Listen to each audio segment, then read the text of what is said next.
And the other one. Distance is always positive.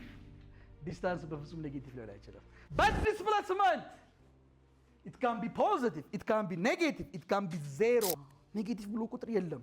እሺ የለም፣ ወደፊትም አይኖርም። ኔጌቲቭ ብሎ ቁጥር ዳይሬክሽን ነው የሚጠቁመው። በቃ ዲስፕሌስመንት ዳይሬክሽን አለው፣ ቬክተር ነው። ስለዚህ ዳይሬክሽኗን ለማሳየት ኔጌቲቭ አለች፣ ዜሮ መሆን ይችላል። ለምን?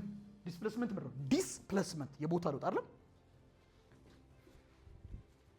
የቦታ ለውጥ አርግቻለሁ እዚሁ ነበርኩ፣ ተመልሼ እዚሁ ነው የመጣሁት። ዲስፕሌስመንት ዜሮ ነው፣ ግን ተንቀሳቅሻለሁ። The other one is distance depend on the path, but displacement does not depend on the path. Distance ፓዙ ላይ ዲፔንድ ነው። ለምሳሌ ቢ ጋር መጣው ልበል፣ ከዛ አንደኛው ደግሞ ተነሳና ቢ ጋር መጣ ልበል። እኩል ነው ዲስታንሱ፣ ሁለቱም እኩል ቦታ እንደረሱት። ምን ላይ? ፓዙ ላይ ዲፔንድ ነው። የላይኛው ይረዝማል፣ አላስረዘመው ይረዝማል። ሶ ዲስታንስ ዲፔንድ ኦን ምኑ ላይ? ፓዙ ላይ ዲፔንድ ነው።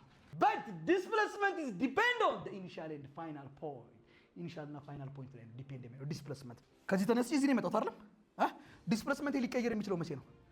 እቺን እዚህ ባመጣት ዲስፕሌስመንት ይቀየራል አይቀየርም? ዲፔንድ የሚሆነው መነሻና መድረሻው ላይ ነው። ወይ ደግሞ እቺ መድረሻዋን እዚህ ባመጣት ዲስፕሌስመንት ይቀየራል አይቀየርም? ይቀየራል።